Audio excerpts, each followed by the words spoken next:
The courtroom was silent, suffocating. On the stand, Ilara Hayes, a wife fighting for her life, could barely speak. Her husband, the charismatic politician Marcus Hayes, watched her with fake concern, while his mistress Chloe sat behind him, smirking. Ilara's lawyer was losing. The evidence was all stacked against her. Then, as the pressure mounted, Ilara's eyes rolled back and she collapsed unconscious. Chloe's smirk widened. She had won, but she didn't know about Judge Reed, and she didn't know about the secret recording the judge was about to play. A recording that would change everything. The polished mahogany of courtroom 3B did nothing to warm the chill in Ilara Hayes's bones.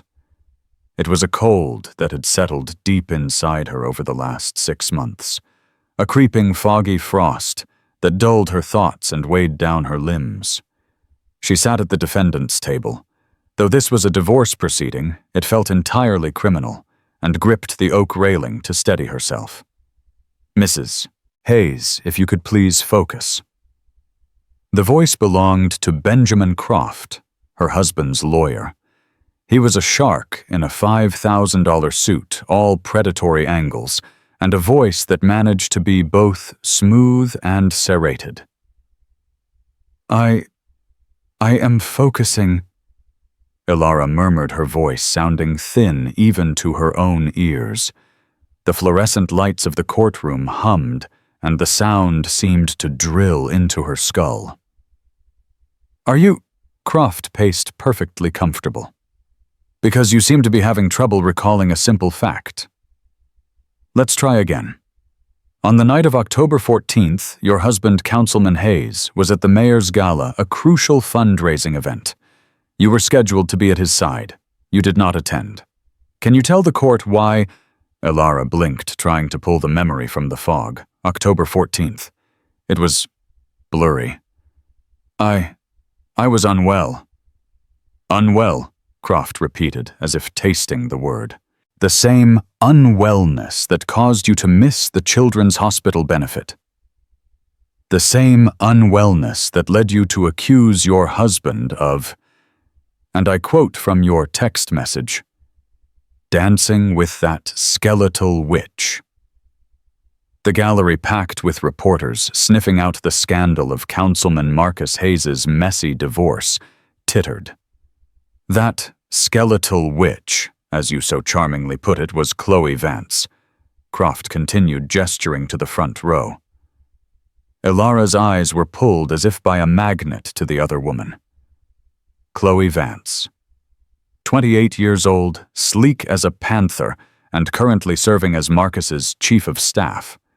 She sat just behind Marcus, her sharp, beautiful face a mask of polite concern. But her eyes were knives. They met Ilara's, and for a split second, a tiny, triumphant smile played at the corners of her mouth. Ilara's own lawyer, Arthur Calloway, a good man but clearly outgunned, rose to his feet. "Objection, Your Honor. Mr. Croft is badgering my client." "It's cross-examination, Mr. Calloway. He's allowed some latitude." Judge Evelyn Reed said, her voice dry. Judge Reed was a formidable presence, a woman in her 60s who had seen every lie a human could tell. "But Mr. Croft, get to the point." "The point, Your Honor," Croft said, turning back to Ilara, "is that Mrs. Hayes's unwellness is not a medical condition. It is a bottle, or to be precise, many bottles." Gasps. Arthur shot up again. "Objection. That is a baseless and inflammatory accusation." "Is it?" Croft snapped, walking to his table and picking up a glossy 8x10 photo. "I submit Exhibit D, a photograph taken by Mr. Hayes on October 14th, after he returned from the gala." The bailiff handed the photo to Ilara. She stared at it. It was her in her kitchen, but not as she remembered. She was slumped at the table. hair matted a bottle of vodka. Her husband's preferred brand, not hers, standing next to a half-empty glass. I don't drink vodka, she whispered, shaking. I never have. Mrs. Hayes, you are under oath, Croft said, his voice laced with false pity.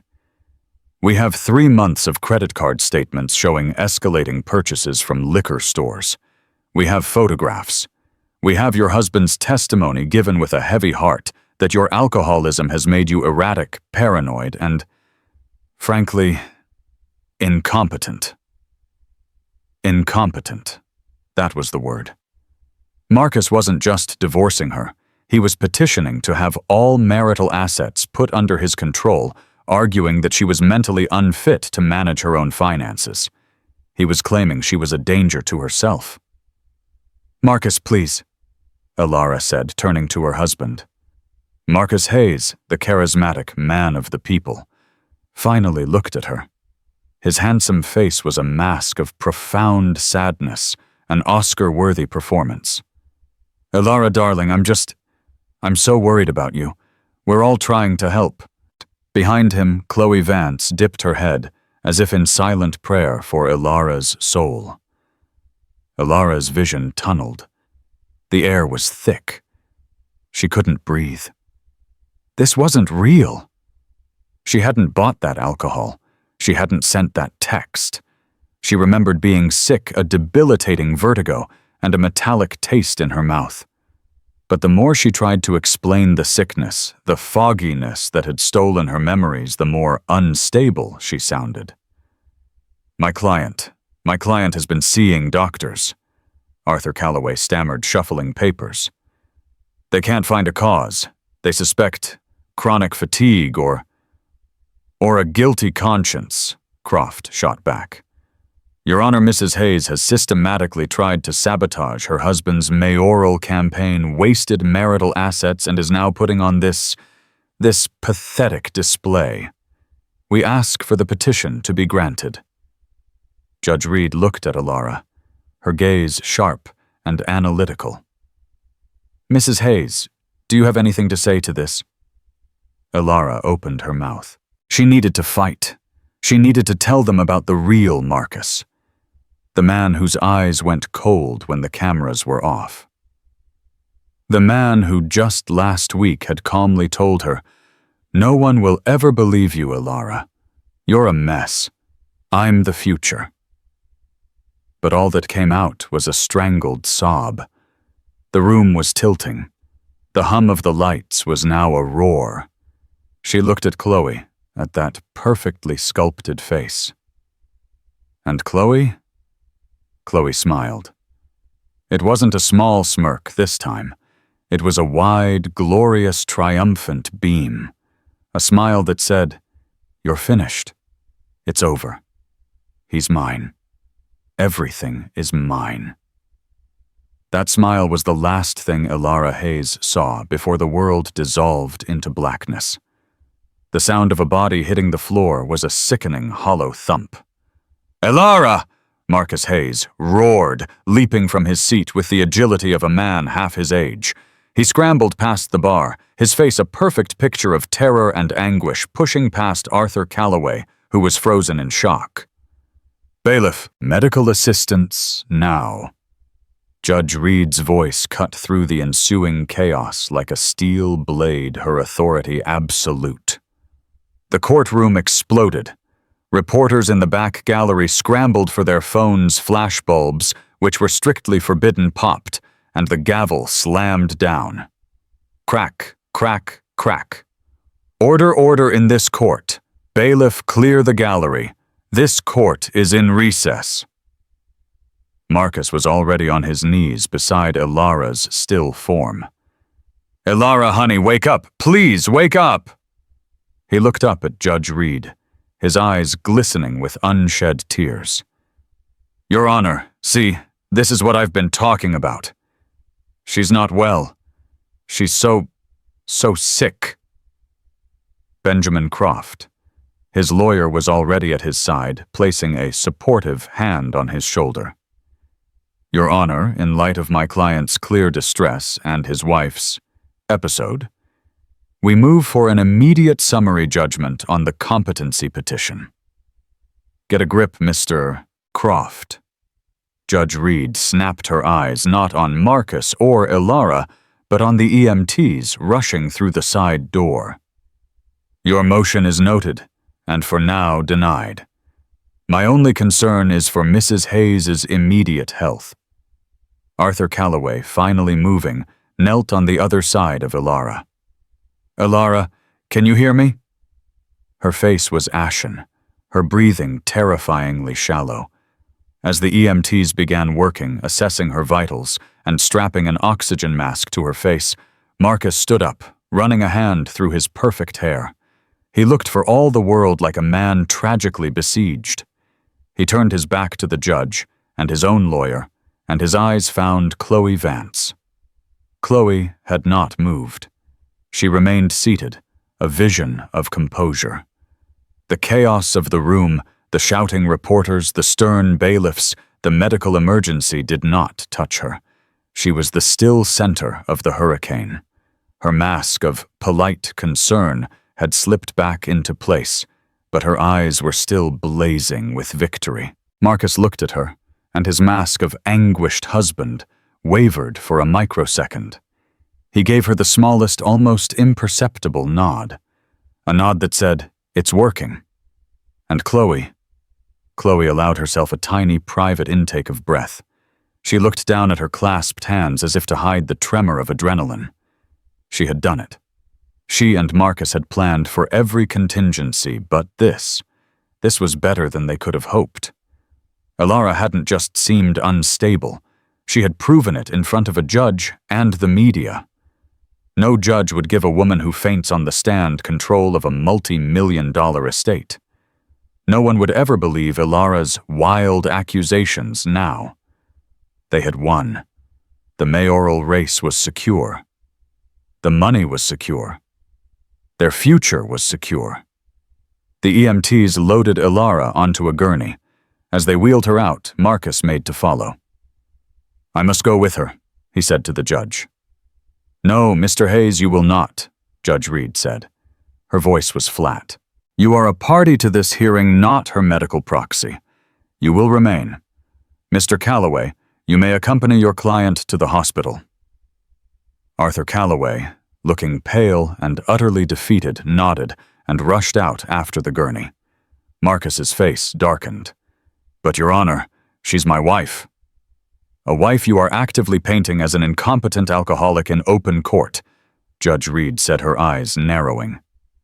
"You'll stay. I want a word with both legal teams in my chambers. Now."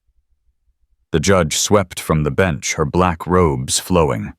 Left alone in the suddenly silent courtroom, Marcus turned to Chloe. The act was over. His face was hard. "She picked a great time to prove our point," Chloe whispered, standing and moving to his side, subtly adjusting his tie as a chief of staff would. But her touch lingered. "Croft was pushing too hard," Marcus muttered. "It almost looked like bullying." "No," Chloe said, her voice a low, confident purr. "It looked like the truth. The pressure of her lies finally made her crack. It's the perfect narrative." She squeezed his arm. "It's finally over, Marcus. She's just a sad footnote." Marcus looked at the door Ilara had been wheeled through. For a second, a flicker of something guilt-fear passed through his eyes. But then Chloe touched his cheek, and it was gone. He was Councilman Hayes again. "You're right," he said, straightening his suit. "Let's go see what the old dragon wants." They didn't see the bailiff at the back of the room who had been watching them, and they certainly didn't see the way Judge Reed, who had paused in the doorway to her chambers, observed the intimate touch, the whispered words, and the cold, satisfied look that had replaced Marcus's grief. Judge Reed had seen a lot of things in 30 years, and she knew with absolute certainty that she had not just seen a grieving husband and a concerned employee. She had just seen two co-conspirators. and she was not going to let this go. Judge Evelyn Reed's chambers were not like the courtroom. Where the court was dark wood and high ceilings designed to intimidate, her chambers were functional, packed with law books, and smelled faintly of lemon-scented polish and old paper. She sat at her desk, her computer monitor on, and waited. Croft and Marcus entered first, all bluster and male confidence. Chloe followed holding a tablet, the perfect picture of efficiency. She made a show of remaining by the door, as if she, a humble staffer, didn't belong in such a high-level meeting. "Sit," Judge Reed commanded, not unkindly. "Ms. Vance, you too. You are clearly a party of interest in this performance." Chloe's eyes flashed, but she sat demurely next to Mr. Croft.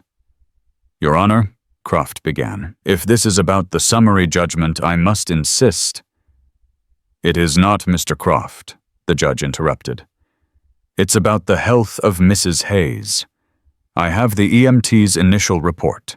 Her blood pressure is dangerously low and she's unresponsive." "See," Marcus interjected, leaning forward with practiced sincerity. "It's the toll of the drinking. Her body is just giving out. It's why I had to intervene." Judge Reed stared at him. She stared for a long, uncomfortable 10 seconds. "Mr. Hayes, your concern is noted. Now, let's talk about what's really happening. While the EMTs were working, I had a thought." She swiveled in her chair to face her computer. "I'm a thorough woman, Mr. Croft. I read all submissions, and Mr. Calloway, bless his disorganized heart, submitted over 300 pages of medical records from Mrs. Hayes. He was trying to prove she was sick to counter your alcoholism narrative. He failed to make a coherent point, but I read the records." She clicked her mouse. "Gastroenterologists, neurologists, endocrinologists, allergists. For 6 months, Ilara Hayes has been telling doctors she's dizzy, fatigued, confused, and has a metallic taste in her mouth. Every single one of them ran standard bloods. Every single one of them came back normal. They all eventually diagnosed her with anxiety or stress." "Exactly," Croft said, shrugging. "The stress of her own lies. Or," Judge Reed said, her voice dropping, "the stress of being slowly poisoned." The air in the room went still. Marcus Hayes let out a short, barking laugh. "Poisoned, Your Honor, that's absurd. That's the kind of paranoid fantasy Ilara would— Oh." He stopped, realizing his mistake. He'd just called the judge paranoid. Chloe's face went white. Not pale. White. A stark, papery white that made her skin look like a mask. "It's an interesting theory," Judge Reed continued, as if she hadn't noticed their reactions. "So when Mrs. Hayes fainted, I took the liberty of calling the hospital, St. Jude's. I spoke to the ER attending, and given her symptoms, her unresponsive state, and the context, I didn't order a standard toxicology screen. I ordered a full-panel heavy metal and atypical compounds test." Croft was on his feet. "Your Honor, you have no basis. That is a complete overreach of judicial authority.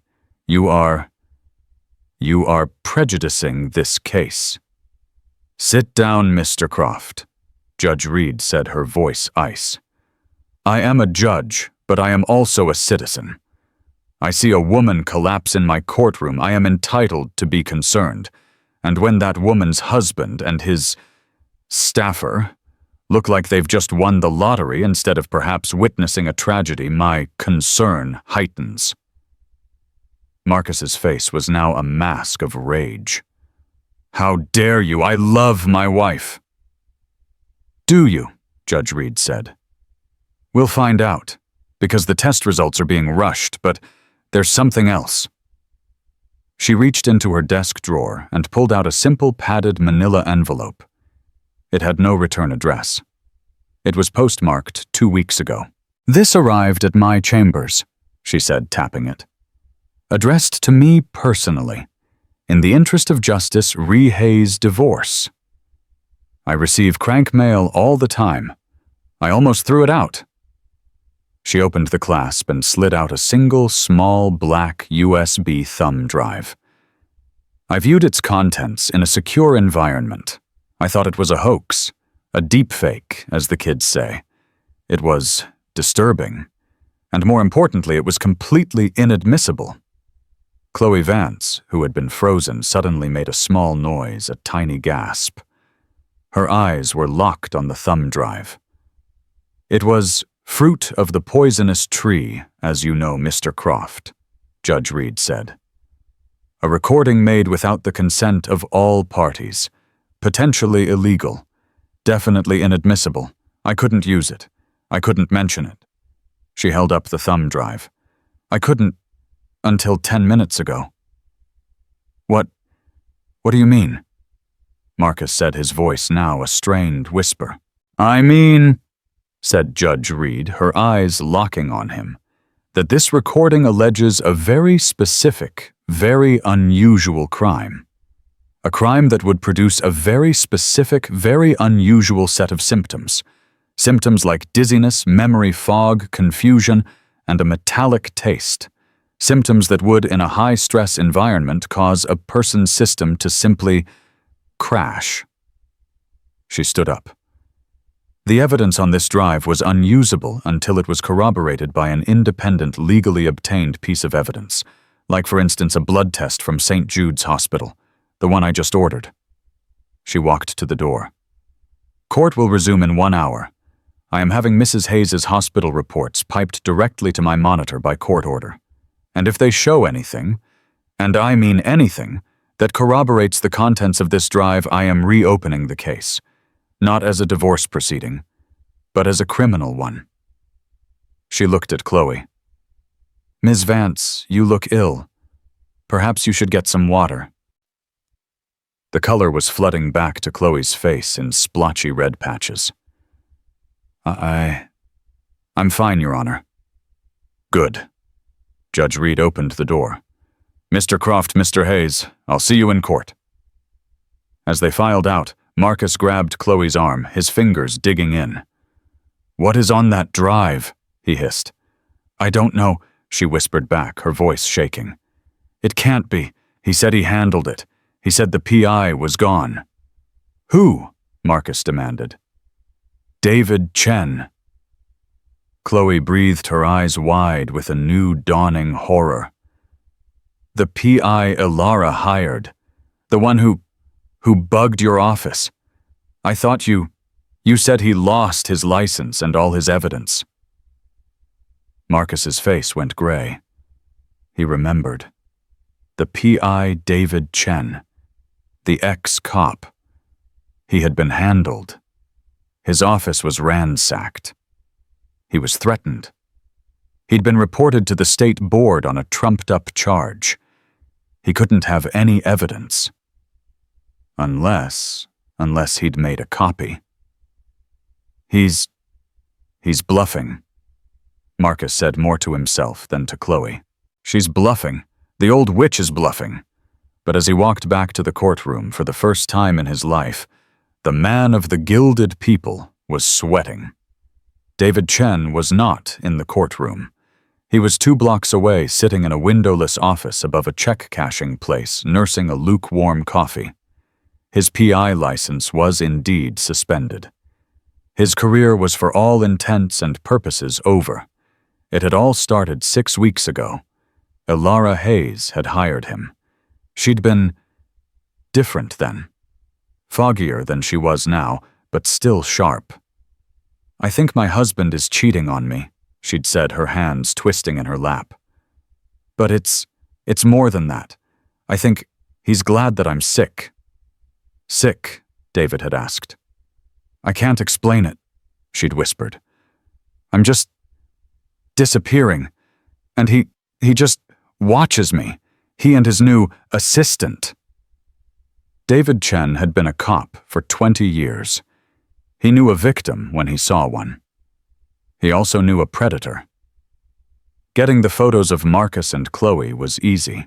A cliché. A fancy dinner at Ambrose, a 5-star hotel check-in. He had the case wrapped in 48 hours. But Ilara's words haunted him. He's glad that I'm sick. So David did something illegal. He planted a bug. Not in the home that was too risky, but in Marcus's public-facing office at the city council building. He justified it as a public interest measure. This man was running for mayor. For a week, he got nothing but boring city planning meetings. Then one night late, he got the jackpot. He was listening live, a pair of high-end headphones clamped to his ears, when Chloe Vance's voice came through clear as a bell. He'd recorded it all, and he'd been horrified. This wasn't just adultery. He didn't even have a word for it. It was methodical, cold-blooded psychological and physical torture. 2 days later, his office was tossed. Not a burglary, a pro job. Computers wiped, files gone. The next day, an emergency hearing with the state licensing board was called. A former client, a plant David knew, claimed David had blackmailed him. His license was suspended pending investigation. They'd been thorough. They'd taken everything. But they hadn't counted on his paranoia. David was ex-homicide. He always kept a backup. A single encrypted micro SD card, which he'd immediately transferred to a nondescript USB drive. He couldn't go to the cops. Marcus had the city police in his pocket. He couldn't go to the press. They'd eat him alive with no license and illegally obtained evidence. They'd call him a disgruntled, disgraced PI trying to shake down a politician. He had one play, a Hail Mary. He knew Judge Evelyn Reed by reputation. She was tough, but she was rumored to have a soft spot for justice. A real one. He typed the label. In the interest of justice. He mailed it with no return address from a post box 3 towns over. And then he waited. For 2 weeks, he heard nothing. He watched the news, saw the divorce proceedings start, and his heart sank. He saw pictures of Ilara Hayes looking frail and confused, and he felt a cold sickness in his own gut. He had failed. The judge had thrown it out. Then 15 minutes ago, his phone buzzed. A burner phone he'd set up with only one number in it. Arthur Calloway, Ilara's lawyer. Calloway hadn't known what to make of David, but David had given him the phone just in case. The text was simple, sent in a panic by Calloway from the hospital. Ilara fainted in court. Judge Reed is back in chambers. She's ripping into Marcus and Croft. Something is happening. David's heart hammered. He grabbed his jacket. It was time to stop hiding. He might not have a license, but he was still a witness. He walked out of his office and headed for the courthouse. He wouldn't go inside. Not yet. He'd wait on the steps. Back in courtroom 3B, the atmosphere was electric. The gallery, which Judge Reed had allowed to be refilled, was standing room only. Reporters were practically vibrating. Marcus and Chloe were at their table, a 2-foot gap of cold animosity between them. Marcus was whispering furiously to Ben Croft, who just kept shaking his head, his face grim. Arthur Calloway was back, having left Ilara in a stable condition at the hospital. He looked baffled, but a new tiny spark of hope was in his eyes. She's conscious, he'd whispered to Judge Reed when he returned. She's asking what happened. The doctor said her blood work is highly anomalous. They're waiting on the specific panel. Judge Reed had nodded. Thank you, Mr. Calloway. Take your seat. The judge slammed her gavel. The room fell silent. We are back on the record, Judge Reed announced. Before the Interruption. We were hearing Mr. Croft's arguments regarding Mrs. Hayes's competency. A compelling case was being made that Mrs. Hayes is paranoid, delusional, and a danger to herself. She paused, looking directly at Marcus. However, she continued, a new piece of evidence has been presented to this court. It is unusual. It is a recording which was submitted anonymously. I had until now ruled it inadmissible, but new information has come to light which directly corroborates the claims made in this recording.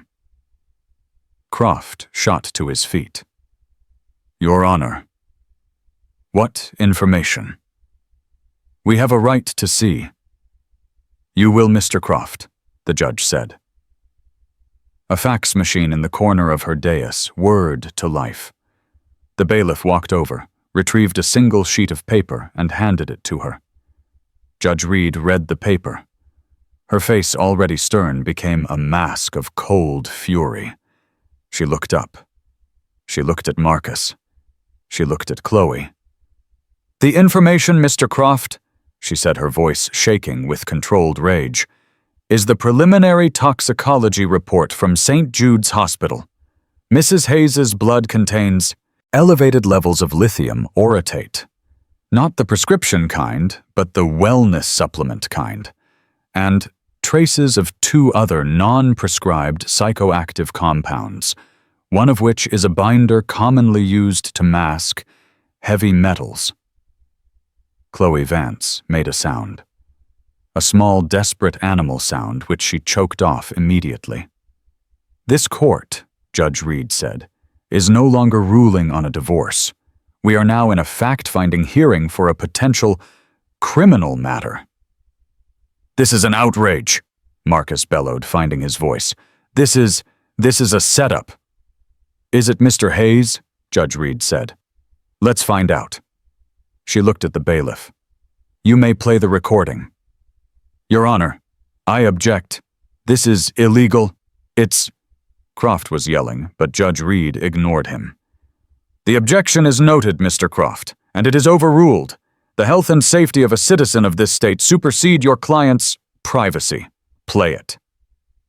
The bailiff hit a key. A large speaker hooked up to the court's AV system clicked on. A hiss of static. And then, Chloe's voice. Clear, sharp, and impatient. The smile was gone. The silence in the courtroom was absolute. It was so quiet that the pop and hiss of the audio feed before the voices began sounded like gunshots. Then, it started. Chloe's voice. She's still not getting worse fast enough. Marcus, are you sure you're using the full dose? A gasp went through the gallery. Ben Croft turned and stared at his client, his mouth open in Marcus's voice. I'm using exactly what you told me.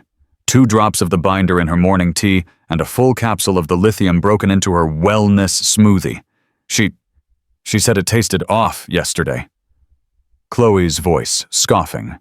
Let it taste off. She's so fogged she'll forget by lunchtime. The doctor just told her it was pre-menopausal stress again. He's literally doing our work for us. She's pathetic. Marcus's voice. It feels... She's still my wife, Chloe. She looked so lost this morning. Chloe's voice, her voice turning to ice. Was she lost when she was holding you back? Was she lost when she didn't understand the demands of your campaign? She's not your wife, Marcus. She's a problem, and we are solving it. The sooner she's declared incompetent, the sooner we can move her into that wellness center in Arizona and get control of the finances. The campaign is bleeding money. In the courtroom, Chloe Vance was shaking her head. No, that's not. But her voice was drowned out by her own voice on the recording. Marcus's voice. And the PI David Chen. He was at Ambrose. I saw him. Chloe's voice. Sudden sharp fear. What, you're sure? Marcus's voice. I'm sure, He was pretending to read a newspaper. He's good, but I'm better. Chloe's voice. Okay, don't panic. He's just getting infidelity. That's fine. That's just a messy divorce. He can't know about the other thing. No one knows. It's just supplements, right? Marcus's voice. A dark, humorless laugh. Right. Supplements. My love supplements don't give you memory loss, vertigo, and chronic untraceable nausea. But stress does. And as long as everyone thinks she's a stressed, paranoid alcoholic, we're golden. Chloe's voice. We need to handle the PI.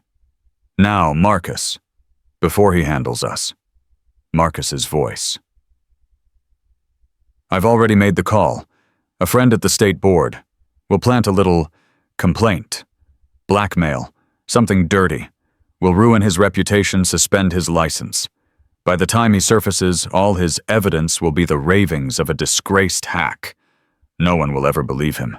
Just like no one will ever believe her. The recording continued. It was 12 minutes long. 12 minutes of pure sociopathic planning. They discussed the specific brand of lithium orotate chosen because it was all natural and wouldn't show up on a standard drug test. They discussed the heavy metal binder, a Russian supplement Chloe had found online, guaranteed to clear the mind, but known to cause neurological fog in high doses. They laughed. They laughed about the time Ilara had gotten lost driving home from the grocery store she'd been going to for 15 years. Did you see her face? Marcus said on the tape, and in the courtroom his real-life face was a mask of gray terror.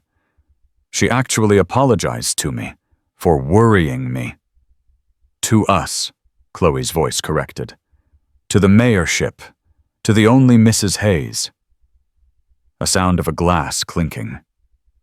The recording ended.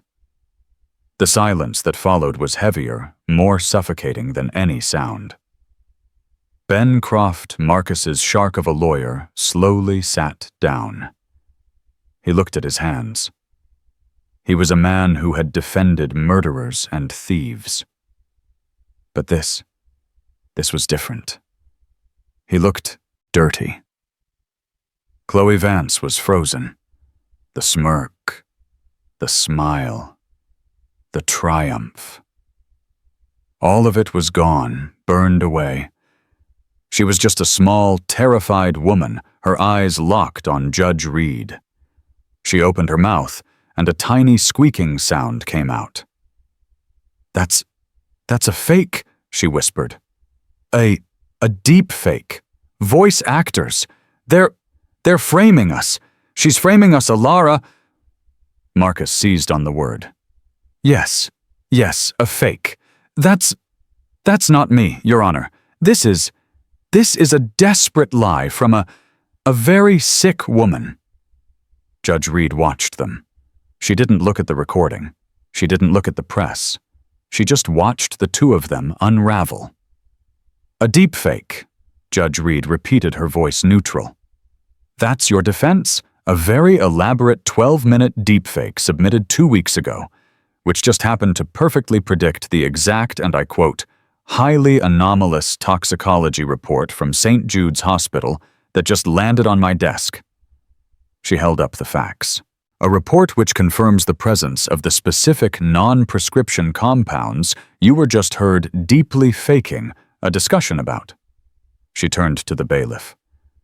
"Bailiff, I believe the district attorney's office has an observer in the gallery. Would you please ask him to join us?" A man in a suit at the back stood up. He was already on his phone. "And," Judge Reed continued, her voice rising to a crescendo of righteous fury, "Bailiff, please take Mr. Marcus Hayes and Ms. Chloe Vance into custody." "No!" Marcus roared. It was a primal scream of disbelief of a king being dethroned. "You can't! I am a city councilman. You're ruining me." "You did that yourself, Mr. Hayes," Judge Reed said as the bailiffs moved in. Chloe didn't scream. She didn't move. She just sat there. her world evaporating. As the female bailiff gently but firmly put her hands behind her back, Chloe finally looked up. Her eyes found the gallery, found the flashing cameras that were no longer adoring but condemning. She had gotten everything she wanted. And in the space of 12 minutes, she had lost it all. The first thing Elara noticed was the silence. Not the humming, oppressive silence of the courtroom, or the thick, tension-filled silence of her home. This was a clean, sterile silence, broken only by the quiet, rhythmic beep of a machine beside her. The second thing she noticed was the clarity. The fog, the thick cotton-wool fog that had lived in her brain for 6 months, was thinner. It was still there at the edges, but she could think. The metallic taste in her mouth was gone, replaced by the antiseptic dryness of a hospital. She opened her eyes. "Elara, you're awake." Arthur Calloway was sitting in a chair by her bed. He looked exhausted. His tie was undone, but he was smiling. A real, genuine smile. "Arthur," she rasped. Her throat was sore.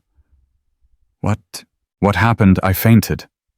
I lost. Didn't I? You fainted, Arthur said, leaning forward and taking her hand. His was warm. But Elara, you didn't lose. He began to talk. He told her everything. The judge's suspicion, the secret anonymous thumb drive, the phone call to the hospital, the toxicology report. And then the recording. Elara listened, her eyes growing wider. The fog wasn't just thinner. It was being burned away by the white-hot light of the truth. "The tea," she whispered. My wellness smoothie. He made it for me. Every morning. He said he was taking care of me." "Yes," Arthur said, his voice grim. "He was." And Chloe, they were in it together, from the start. The gaslighting, the lost memories, the liquor. Elara, they were systematically poisoning you. Not to kill you, the DA thinks, but to control you. To have you declared mentally incompetent so they could take everything and lock you away. Elara began to cry. But they weren't the tears of a victim. They weren't the confused, hopeless sobs of the past 6 months. They were tears of rage, tears of relief, tears of a woman who had just been pulled back from the edge of a cliff. They're arrested, Arthur said. Judge Reed had them taken into custody right from the courtroom. Conspiracy to commit. Well, a lot of things. Attempted assault, fraud, perjury. The list is long. The DA is having a field day. Councilman Hayes's career is over. Chloe Vance's. Life as she knows it is over. The recording, Elara said, her mind, her clear mind, working. Where did the judge get it? A PI, Arthur said. A man named David Chen, the one you hired. But I thought he vanished, Elara said. They vanished him. Suspended his license, ruined him. But he was smart. He kept one copy. He sent it to the judge. He took a huge risk. He's a hero, Elara. A knock on the door. A uniformed police officer. And behind him, David Chen. David looked older than she remembered. Tired. But he stood tall. Mrs. Hayes, he said, his voice quiet. I'm so sorry I couldn't stop it sooner. Elara looked at this man. This disgraced, broken man who had saved her. Who had believed her when no one else would, when she hadn't even believed herself. She pushed herself up on her elbows. Mr. Chen, she said, her voice stronger than she'd heard it in a year.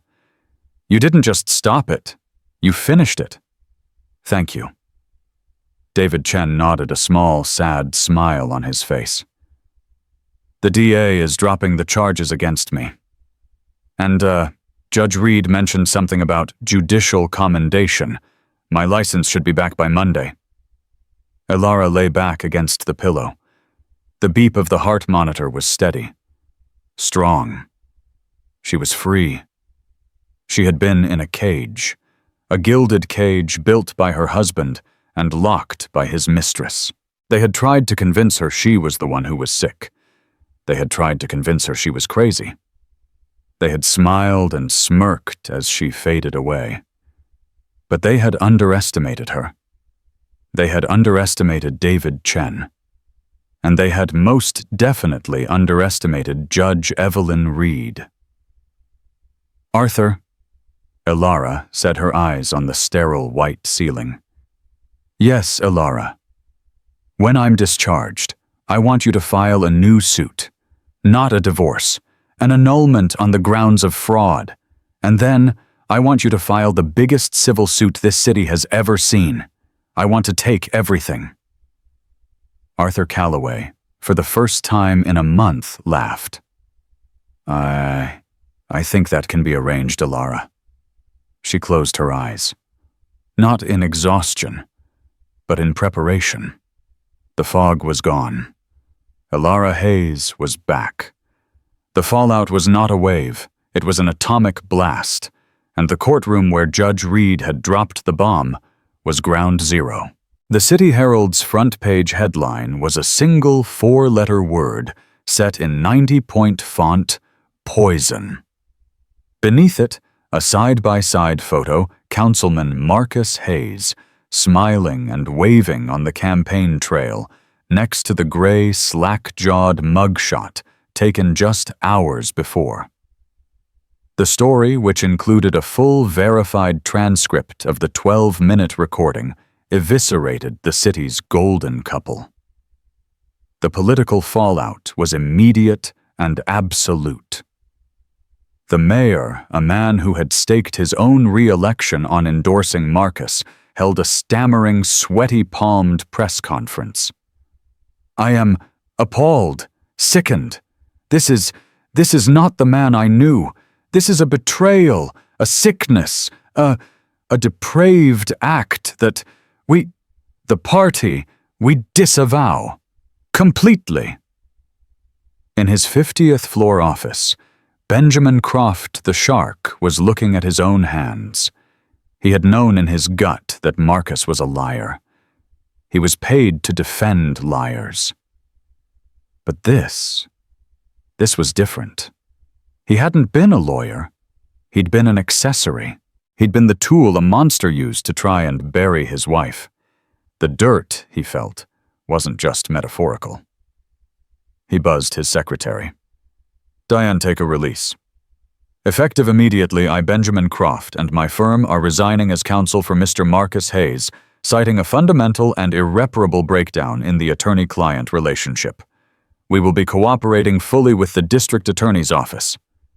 The DA, a young, razor-sharp woman named Sarah Jennings, saw the case for what it was, the case of a lifetime. She stood before the same bank of microphones that had just destroyed the mayor, but she was a vision of cold, righteous fire. "This is not a messy divorce," she'd declared, her voice ringing with authority. "This is a case of cold, calculated, attempted destruction. This was not a crime of passion. It was a crime of power. And in this city under my watch, we do not tolerate those who prey on the vulnerable. We will be seeking the maximum possible charges." Elara was not at the arraignment. She watched it on a small television bolted to the wall of her hospital room. She was free of the fog, but her body was in revolt. The detox was agonizing. Her nerves, long since dulled by the chemical cocktail, were now screaming. She had splitting migraines, her hands shook, and she was haunted by nightmares that were not dreams, but simply memories. On the screen, she watched Marcus and Chloe shuffle in. The orange jumpsuits hung on them, ill-fitting and clownish. Marcus, the man of the people, was unshaven, his famous hair matted and greasy. Chloe, the sleek, panther-like woman, was pale, her sharp features now just looking skeletal, her hair pulled back in a lank, joyless ponytail. They were shackled. The sound was muted on the TV, but Alara didn't need to hear it. She watched their eyes. As they were led to the defendant's box, their gazes met. It wasn't just loathing. It was a silent, venomous conversation. "You did this to me. You were supposed to be smarter. You failed." The poison they had brewed for Alara had finally fatally poisoned them against each other. D.A. Jennings was arguing for no bail. "Your Honor, these are not just flight risks. They are, as we have proven, manipulative wealthy and have a depraved indifference to human life and the rule of law. They have already proven they will use their resources to destroy evidence and people.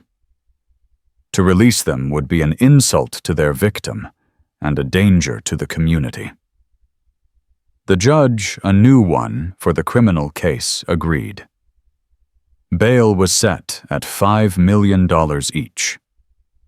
Cash. A new emergency order, this one from Judge Reed in the Civil Division, had already frozen every asset, every account, every line of credit. The house was seized. The cars were impounded. The joint accounts were locked. They couldn't have made bail if it was $5. Alara watched the female bailiff lead Chloe away. The smirk was gone. The triumph was gone. There was nothing left. Just an empty, terrified girl. Alara felt nothing. Not pity. Not rage.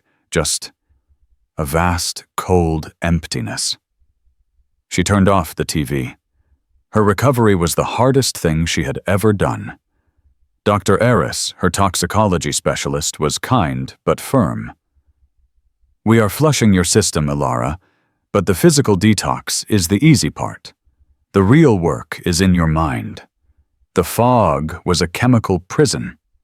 Now you have to learn to walk in the open again. Your memories, they're all there. They were just inaccessible. They're going to start coming back, and it will hurt."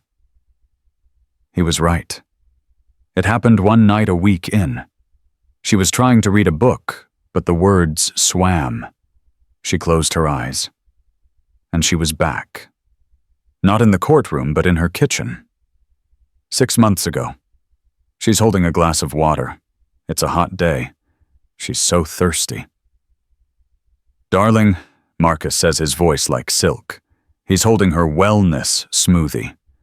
That metallic-tasting health drink.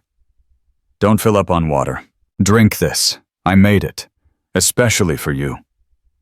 She remembers smiling at him, thanking him. "You take such good care of me, Marcus." "Always," he'd said, kissing her forehead. His eyes, she now remembered, were cold. So cold. She broke down. Not in rage, but in grief. She grieved for the woman who smiled and drank the poison. She grieved for the 15 years of marriage she now saw as a grotesque lie. She had not just been a victim. She had been his willing, trusting fool. The shame of it was as toxic as the lithium. It was David Chen who broke through it. He visited her looking awkward in the sterile hospital room. He was carrying his old, battered briefcase. They gave me this back," he said, patting it. "My license is officially restored. The DA dropped the blackmail charges. With prejudice." "Thank you, David," she said, her voice stronger than it had been. I brought you something," he said, pulling out a file. "I wanted you to see it, not just hear it." He laid out copies of receipts. A P.O. box opened in a neighboring town in Chloe Vance's name. An online order from a wellness website in Estonia for 500 grams of lithium orotate powder. A receipt from a chemical supply store, the kind that sells to high school labs, for the heavy metal binder. All paid with a prepaid credit card. All shipped to Chloe's P.O. box. They thought they were so clever, David said, his voice laced with disgust. Untraceable. But they had to get the mail. I pulled the security footage from the post office. A full month's worth. He placed a final 8x10 on her bed. It was Chloe, in a blonde wig and sunglasses, nervously looking over her shoulder as she unlocked the little box. He thought I was a prop, Ilara whispered, tracing the outline of the wig. She thought I was an obstacle. She looked up at David, and the grief was gone, replaced by something hard and bright. They both forgot I was a person. The civil trial was a formality. Marcus and Chloe, on the advice of their new, overworked public defenders, pled no contest. They couldn't fight the recording. They couldn't fight the toxicology report. They were trying to save their energy and any scrap of dignity for the criminal trial. Ilara was there. She sat in the front row, poised in a dark, structured dress. Judge Evelyn Reed presided, and in the sterile civil courtroom, she was every bit the queen. A contract, Judge Reed declared, her voice ringing with contempt as she held up the pre-nuptial agreement, is built on the foundation of good faith. Mr. Hayes and Ms. Vance did not just act in bad faith, they acted in criminal faith. This document, which sought to protect Mr. Hayes's assets in the event of a divorce, is predicated on a marriage that was in its final year a fraud, an act of prolonged malicious assault. She tore the document in half. The sound was a sharp rip in the silent room. This prenuptial agreement is not just void. It is an insult to the institution of marriage and this court. She awarded Ilara everything. The house, the stock portfolios, the pension funds. And then she went further. It is the opinion of this court that Ilara Hayes is not just entitled to her half, or even the whole of the marital assets. She is entitled to reparations for the time, the health, the career, and the human dignity that were stolen from her. I am therefore awarding punitive damages in the amount of $20 million to be seized from any and all current and future assets of both Mr. She corrected herself. Of Marcus Hayes and Chloe Vance. The gavel slammed. Ilara didn't smile. She just breathed. For the first time, it felt like her own air. The criminal trial was 6 months later. The transformation was complete. The woman who walked into courtroom 3B, the same room where she had collapsed, was not Ilara Hayes, the politician's wife. She was just Ilara. Her hair was cut in a sharp professional bob. She wore a tailored navy blue suit. The frail woman was gone. She had been working out, and her strength was visible. Her eyes clear and bright, missed nothing. The new defense lawyers were trying the only strategy they had left, turn them against each other. Marcus Hayes, a man under immense public stress manipulated by this ambitious younger woman, one argued. Chloe Vance, a young woman in love, unduly influenced by this powerful sociopathic man, the other countered. It all fell apart when Ilara took the stand. The defense lawyer, a man named Green, tried to be gentle. It was a fatal mistake. Mrs. Hayes, Ilara, it must have been so terribly confusing. All that stress.